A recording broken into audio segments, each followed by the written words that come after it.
And now the struggle has been digitalized.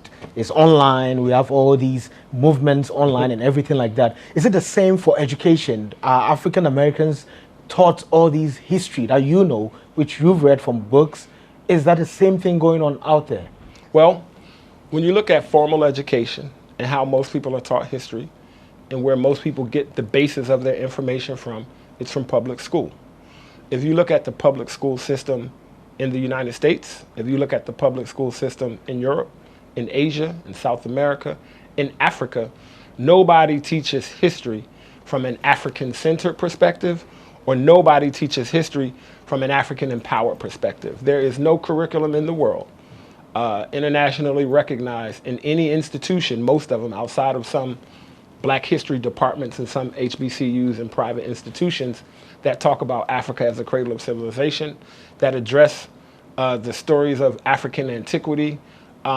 We have the ridiculousness of people saying that pyramids in Egypt were built by aliens, right? Nobody talks about the Mali Empire. Nobody talks about the Songhai Empire. Nobody talks about these great African civilizations and how math, science, geometry, and all of these things came out of a very ancient culture, right?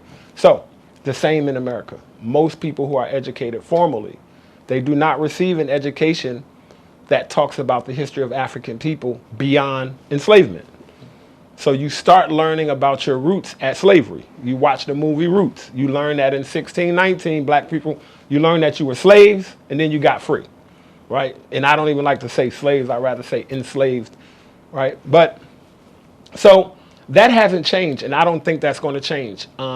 In fact, in my book, A Smart Ghana Repatriation Guide, in the education chapter, I talk about that. I talk about that.